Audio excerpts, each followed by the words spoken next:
Welcome back to Making Money Matter, ladies and gentlemen. My name's Kerry Stevenson. I've asked Michael Hudson, Managing Director of Southern Cross Gold. They've got this project, Sunday Creek project down in Victoria.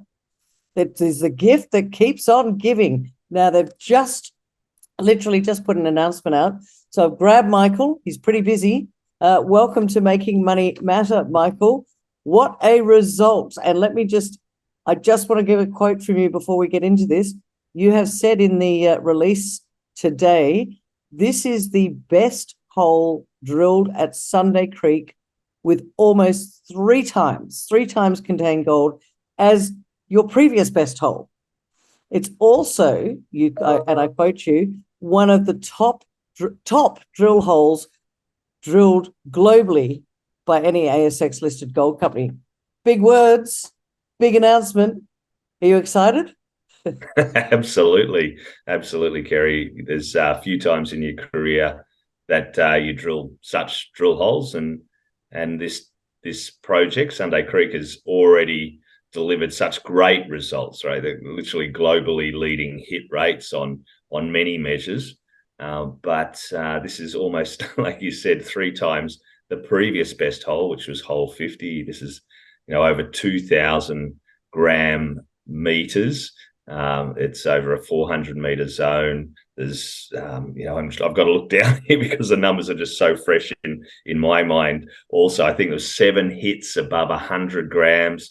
It went over 80 centimeters at something like 740 odd grams.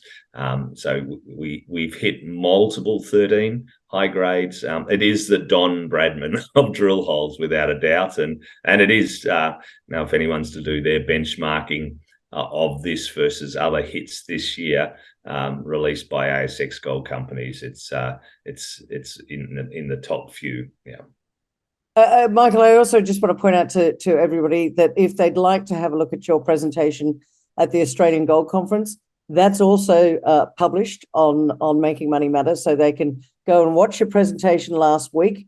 And those that were savvy and came and spoke to you, they're already new shareholders, but you can have a look at Michael's presentation at the Gold Conference, then watch this, because the news just keeps on coming.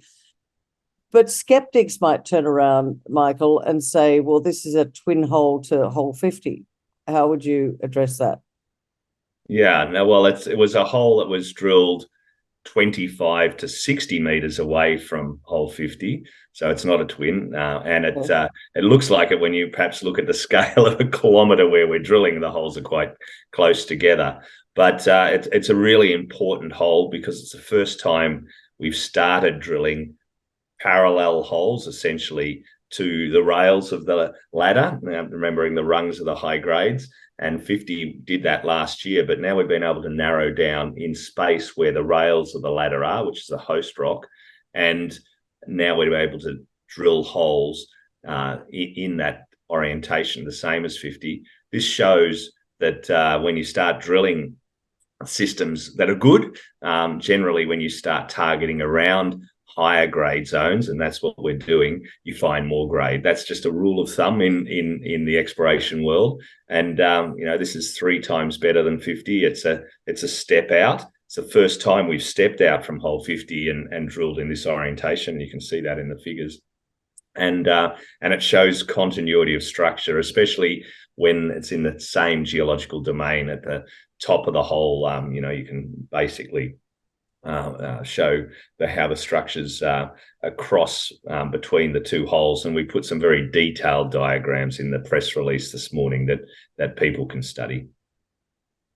Now, just a little bit of history on the project, because I know people can go back and probably look at the history, but this was drilled in the past, wasn't it?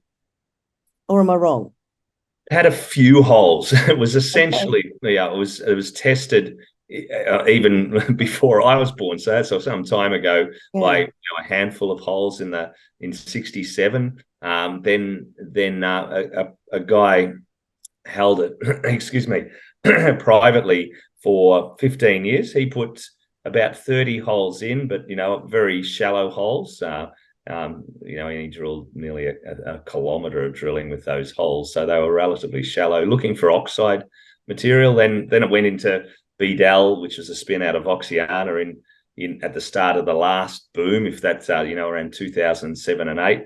Then there was fires and other things in Victoria at that time, and they went off and defocused. So they drilled about 30 holes, also about 5,000 meters. So in total, it had about 6,000 meters on the project. Now we're drilling 6,000 meters every 2.5 to 3 months now. So we've really, we've drilled over 30 kilometers. I think there's 39 kilometers. We must have drilled 34.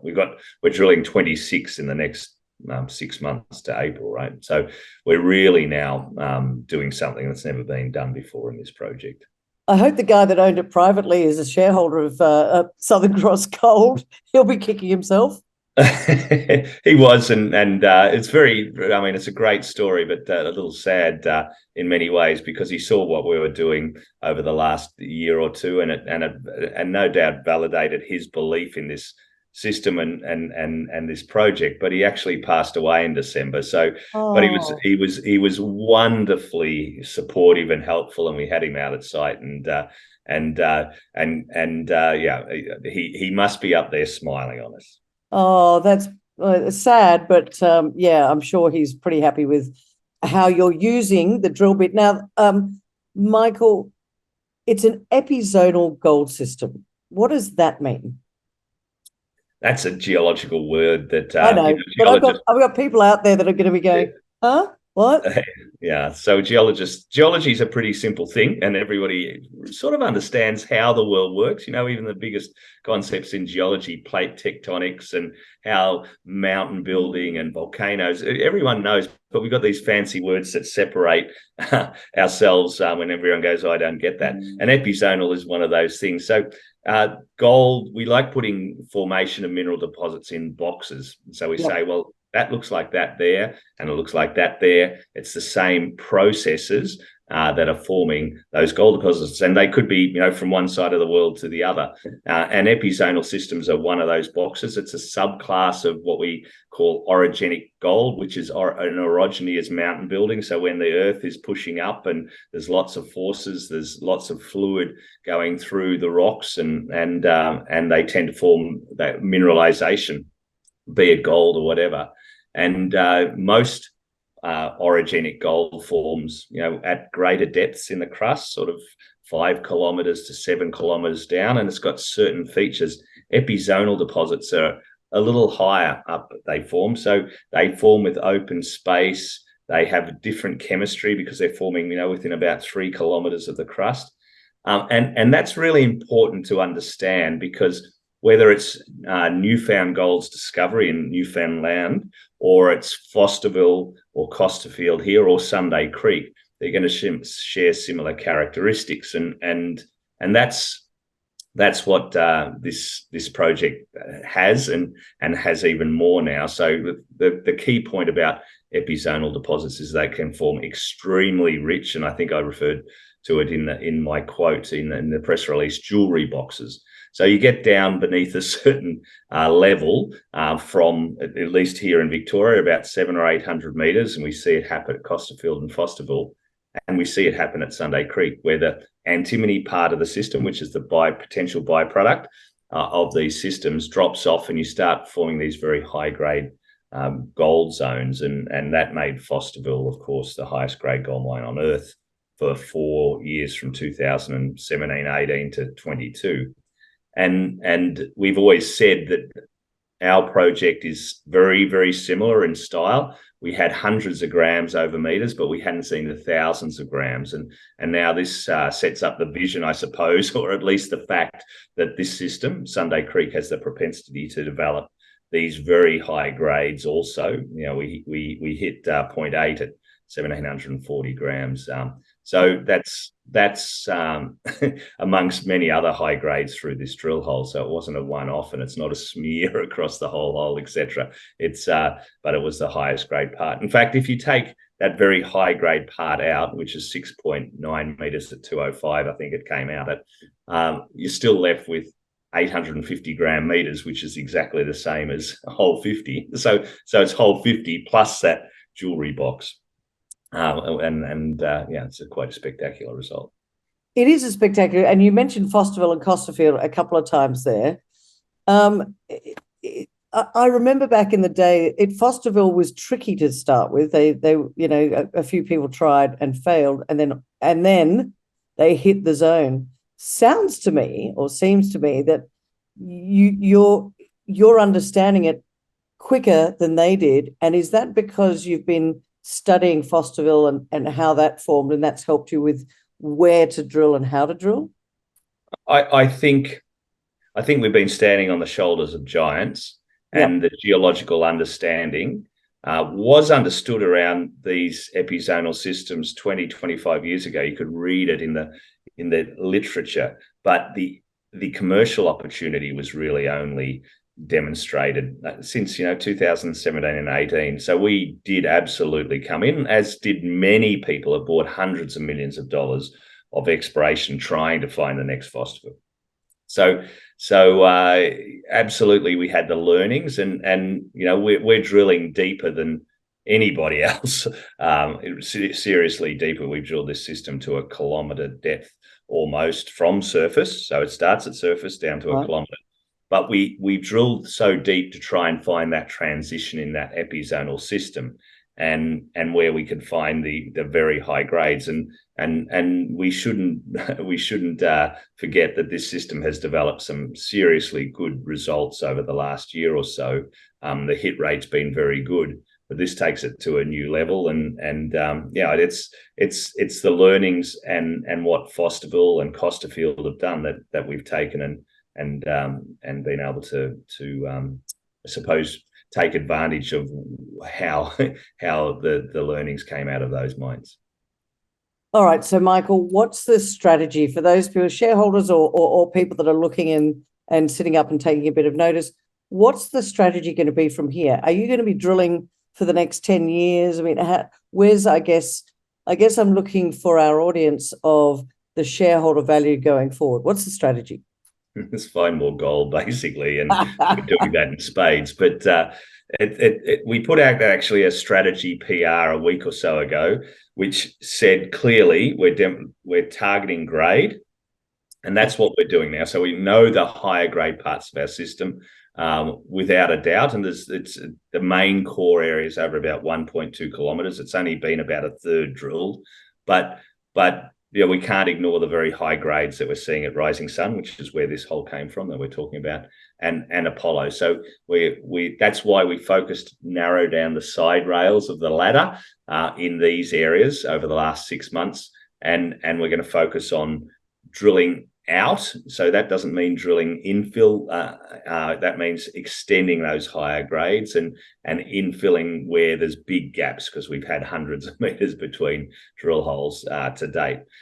We want to demonstrate volume, so 1 grade, 2 volume, which is basically the step out, as I just explained. So target the grade and step out from it, and then scale. And we've got a dozen holes, over the 10-kilometre trend. I think we drilled up to 8 kilometres away, that they're all imminent, also just showing the system and how that same ladder with the side rails and that geology with the rungs of the high grades continues for this very long extent, right? So it's just not down to 1 kilometre over the kilometre that we've been focusing on. We want to demonstrate the same geology, and ideally we have some luck when the assays all come back from that larger area. So it's a district scale opportunity also, which plays to the that when we go to a mineral resource, and that's the question you're going to ask me, so I'll preempt it, we can demonstrate that it's not the maiden resource is only one very small part of a much larger system.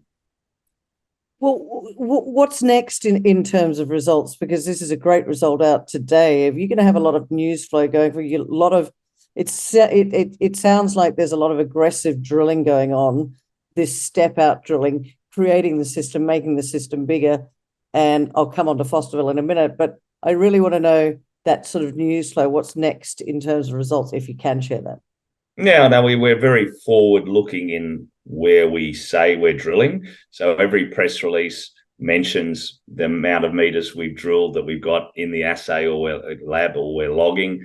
We show them as different colors on our cross sections and long sections, so everyone can see the news flow. We even talk about visible gold, and we don't want to ever over-egg visible gold because it can mean many things, seeing visible gold, but it's a good sign. So we talk about where we see that. So we actually have 4 rigs operating. They're working around 12 hours a day, around 7 days. And wow. And we've got 26 kilometers to drill, as I mentioned, between now and April. So we're really ramping it up. We've only had 4 rigs, for the last 3 months, I'd say. So we're really the drill meters. It's the only thing limiting this project is the amount of drill meters that can go into it. Really, the way the results are keeping coming. We're fully funded, $15 million as of last quarter. Fully permitted. We own the freehold land, 320 acres, so we're our own landholder, which is really important. And then if you can see some of the, even in this PR, we mentioned that 100 meters below 77B, which is the hole the Bradman hole that we've been talking about, 100 meters below that, we've got a hole now that we're still drilling, actually. And we mentioned that there's visible gold, and you can see where that's been logged. And we like what we see in that hole, and it's a 100-meter step out from 77 down dip. So there's always results coming, and we're really now focusing on drilling parallel to the rails of the ladder at Rising Sun and Apollo. That's where the rigs will be focused for the remainder of the year. The results that have been coming out have been spectacular. This is looking like a major discovery. How do you manage the expectations, not just from shareholders, from the market out there? Yeah, it's a psychological thing, a discovery, and so I'm sure there's some sort of study for a psychologist, like they've managed the stage, or that they explain the stages of grief that we all go through. Well, there's no grief in a discovery, but there's ups and downs, definitely. Yeah. But if you think about how Southern Cross, we're a year and a bit since our listing, and we're the next best thing since sliced bread when we came out with hole 33 it was, and people went, wow, and the scale and the width and the grade of this system was recognized. Then towards the end of last year and the start of this year, we put out this hole 50, and again that knocked it out of the park. It was a much better results, and then sort of the skepticism comes in by nature. People are skeptical, and they go, oh, it's in Victoria, or it's not hanging together, and it's just our job to articulate how we're advancing, in Victoria, and what steps we're taking. And there's many gold mines that are operating here, so it's we're not Robinson Crusoe, and then that it hangs together, and that's what this hole is very important in doing. And it's just our job to get on and articulate and make it clearer. No doubt people, when they get their heads into the three-dimensional orientations of orogenic gold, it's relatively complex. So that's why we like talking about things in 3 dimensions. And you mentioned your conference last week, and I can rotate things, and people can get on our website and rotate things, and if that's their thing in life, it's much better than just showing static imagery. And coming up with analogs, that ladder is very important, because that's what it is. It's a 3-dimensional ladder through the earth with the rungs, and then people can visualize it. So it's really just getting on and explaining it clearer at every point. Yeah, and I would like to point out to everybody, please go onto the Southern Cross Gold website, because, as Michael just said, they've got this really good technology which allows you to look at it in a sort of a 3D imagery, and it's quite clever, and you can have a look at it in that way. But Michael, if I go back, a hole which was a lot less than this one actually took your share price a lot higher. But as you just said a moment ago, it's the skepticism comes in, and it's how you manage that, I guess. Yeah, so exactly. Well, the market is what the market is. It's our job to find more gold. 404 meters at 5.1 grams gold, with multiple high grades through that. It demonstrates scale and grade that speaks louder than words. So let's see where it all goes. There's a lot ahead of us also, and this is a unique discovery, and it's demonstrating that in spades at every moment. Okay, we are almost out of time. I've got one question, then we're going to sum it up. My question is this. You mentioned Fosterville before. Do you think, and that's the highest grade gold mine in the world, and we mentioned twinning before, you reckon you might be onto another twin? But I'd like to think that Sunday Creek stands by itself these days rather than just sort of the glib, we've got the next Fosterville, because everybody says they've got the next Fosterville is the marketing line. So I don't want to just lean on that. And Sunday Creek absolutely stands by itself as a discovery. But the vision of what this is in terms of source, transport, trap, the timing, it's the same event. And there's many learnings to take from what we see at Fosterville. We now have these amazingly high grades that Fosterville was. So that creates a bit of a vision of where this can go. We've got a lot more drilling to drill out those very high grade areas that we're just starting to see. But there's many reasons technically to say that there's a lot of similarities. Michael, we are out of time. Thanks so much. I know this is a crazy busy day for you. You're going to get lots of phone calls. Wrap it up and let us know what you think. Why should people sit up and take notice? I think we've actually explained it pretty well, but why don't you just sum it up for me? The Don Bradman of drill holes is built on a fantastic foundation over the last year or so, and do your own due diligence. This is grade, volume, and scale on steroids, really, from a gold discovery point of view. There you have it, ladies and gentlemen. Grade, volume, and scale. That's where it's at. Go check them out at southerncrossgold.com.au. But in the meantime, Michael, thanks so much for joining me today. Good luck with all the drilling that's coming and all the news flow. And let's get you back when the next results come out. Thanks so much for joining me on Making Money Matter. Thanks, Gary.